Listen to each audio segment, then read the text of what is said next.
ناظرین آپ کا بہت شکریہ، آپ ہمارے ساتھ ہیں اور ہمارے مہمان گرامی بھی ہمارے ساتھ ہیں۔ بات ہو رہی تھی الیکشن کی اور سلیکشن کی اور انتخابات کی۔ انتخابات جو ہیں وہ سمجھا یہ جاتا ہے کہ آئندہ تمام مسائل کا حل جو ہے وہ انتخابات ہیں، اور زور دیا جا رہا ہے کہ انتخابات کروائے جائیں۔ ایک پارٹی جو ہے وہ انتخابات کروانے پہ زور دے رہی ہے اور دوسری پارٹی جو ہے وہ انتخابات سے بھاگ رہی ہے۔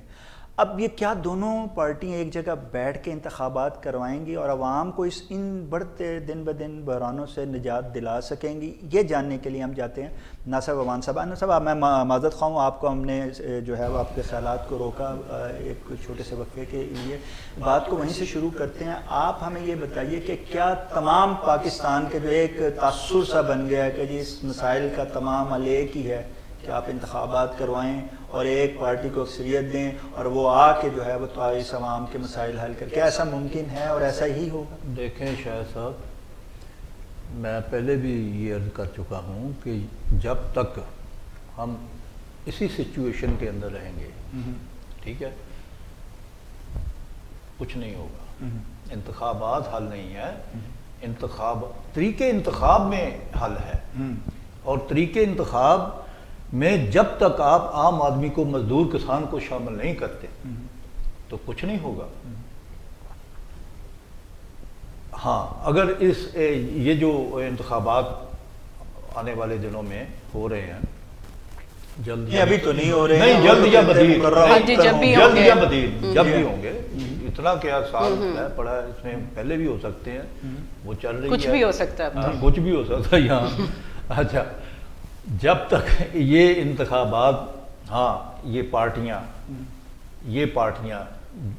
دونوں تینوں پارٹیاں اگر کہتی ہیں کہ جی انتخابات حل ہے، عمران خان تو کہہ رہے ہیں نا حل ہے، تو عمران خان سے بھی یہ سوال ہے، کیا آپ ٹکٹ دیں گے؟ مزدور کسان کو ٹکٹ دیں گے؟ عام آدمی کو ٹکٹ دیں گے؟ اگر تو آپ دے رہے ہیں ٹکٹ انہیں، پھر تو ہم سمجھتے ہیں کہ یا مان لیتے ہیں اس بات کو کہ انتخابات حل ہے، کیونکہ حل اس میں ڈھونڈنے والے، تلاش کرنے والے اپنے لیے موجود ہوں گے۔ یہ اشرافیہ تو آپ کے لیے کچھ نہیں کرے گی نا، سٹیٹس کو کے جو ہم ہی ہیں، جتنی پارٹی ہیں ساری ہیں تقریباً۔ عمران خان نے تھوڑی سی تبدیلی لائی ہے، اب وہ کہہ رہا ہے نا ینگ جنریشن جو ہے اس کو میں آگے لاؤں گا، اور اس میں عین ممکن ہے وہ بھی جو ہماری خواہش ہے کہ وہ لوگ بھی شامل ہو سکتا ہے۔ تو انتخابات حل نہیں ہے، انتخابات حل نہیں ہے جب تک وہ مثال دی جاتی ہے نا، کنویں کے اندر سے کتا نہیں نکالا جاتا۔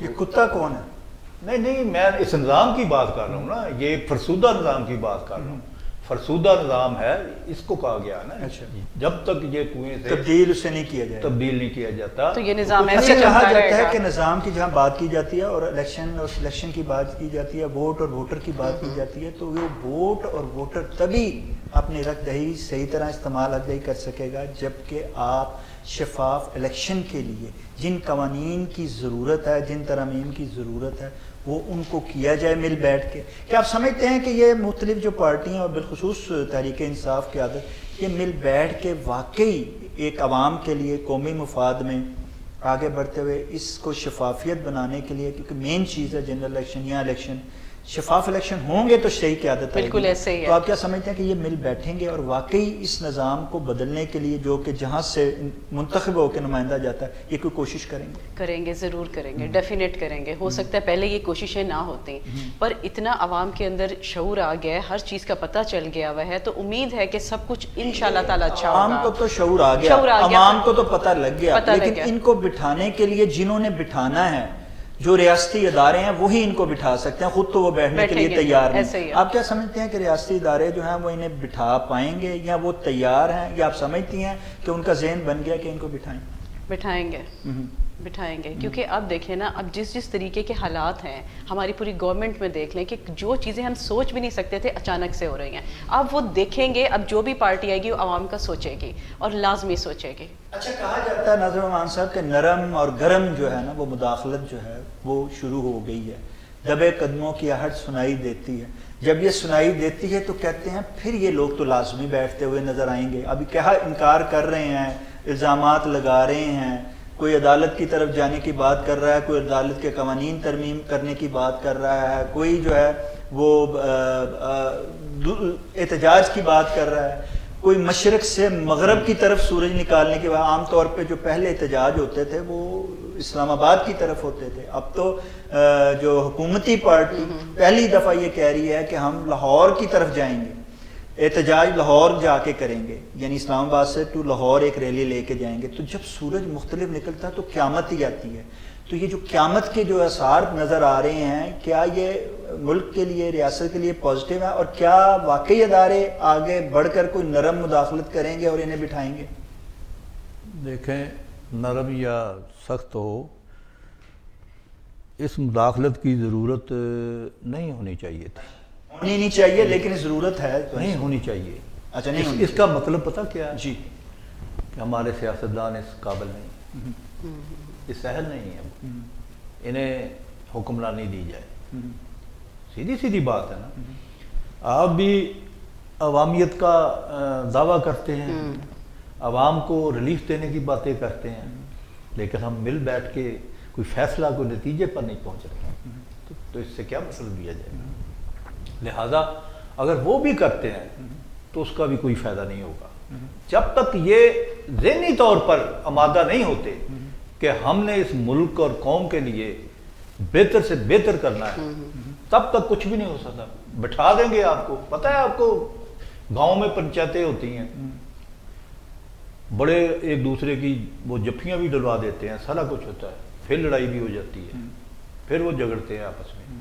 ایسا بھی ہوتا ہے نا، کیونکہ ایک کلچر ڈیولپ ہو چکا ہے ہمارے ملک کے اندر کہ ہم نے لڑائی جھگڑے میں ہی ہم خوش ہیں اور انا پرستی ہے.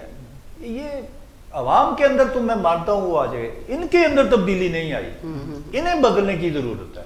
اور وہ ول ڈیورنٹ کہتا ہے، وہ کہتا ہے ابتدا میں، مختصراً میں بتاؤں گا، ابتدا میں ہر بندہ طبیب تھا، ہر کوئی طبیب تھا، اپنا علاج خود کرتا تھا، ٹھیک ہے. پھر وقت گزرتے گزرتے جب کافی عرصہ ہو گیا تو لوگوں کے مسائل اور یہ وہ ساری مصروفیت بڑھ گئی، تو انہیں ضرورت محسوس ہوئی کہ اب ہم از خود اپنا علاج نہیں کر سکتے، یا جو میڈیکل کے حوالے سے کہ ہم اپنا علاج نہیں کر سکتے، اور نہ ہمارے پاس معلومات اتنی مل سکتی ہیں، کیونکہ اس کے لیے دور دراز علاقوں میں جانا آنا وہ محدود ہو گیا نا، ان کا کام، مصروفیت بڑھ گئی. اچھا، پھر کیا ہوا؟ ان میں کچھ لوگوں نے کہا کہ ٹھیک ہے جی ہم یہ کام کرتے ہیں. وہ چند ایک رہ گئے جنہیں ڈاکٹر کہا گیا، ٹھیک ہے. یہ واحد شعبہ ہے سیاستدانوں کا. یہ تو آپ سمجھتے ہیں یہاں پہ ڈاکٹر کو تو آنا چاہیے. نہیں، ایک منٹ، ڈاکٹر آئے گا تو علاج ہوگا. ایک منٹ، بات مکمل ہو لینے. ان کا یہ واحد ادارہ ہے جس کو لکھایا پڑھایا نہیں جاتا، ان کی تربیت ہی نہیں ہوتی کہ بھائی کوئی انسٹیٹیوٹ نہیں ہے ہمارے ملک کے اندر، صرف انسٹیٹیوٹ ادارہ موجود نہیں ہے، لوگ البتہ موجود ہیں، اور لوگوں کی یہ ان کی کیا بات مانیں گے کہ ان کے اپنے مفادات ہیں، ان کے اپنے مسائل ہوتے ہیں. ٹھیک ہے، یہ تو اس کے تناظر میں دیکھتے ہیں ساری چیزوں کو. تو پھر اسی لیے ان کی تربیت نہیں ہوئی، یہ اور پوری 22-24 کروڑ عوام جو ہے نا، آج ان کی حالت آپ دیکھ لیں. ناصر عوان صاحب کہتے ہیں کہ سیاسی قیادت کو مل بیٹھنے کے لیے جو ہے ضروری ہے کہ وہ عوام کی، ہم بات کرتے ہیں کہ تبدیلی آئی، سیاسی قیادت میں بھی تبدیلی آنی چاہیے، ان کی سوچ بدلنے چاہیے، ان کو مل بیٹھنا چاہیے. لیکن وہ مل بیٹھنے کے لیے وہ جو ہے وہ ہمیں ویدر نظر نہیں آتا، وہ موسم نہیں نظر آتا کہ جس میں وہ اکیلے بیٹھیں گے، اکٹھے بیٹھیں گے. انہیں لازمی بات ہے کسی ایک کو تو بٹھانا پڑے گا. اور رہی بات تربیت کی، تو وہ جہاں سے یہ کیاری کی یہ پنیریاں نکل کی آتی ہیں، وہاں ان کی تربیت بھی ہوتی ہے. وہ تربیت کرنے والے انہیں یہی تربیت کروا کے بھیجتے ہیں جس ایجنڈے پہ آ کے وہ یہاں پہ آ کے کام کر رہے ہوتے ہیں.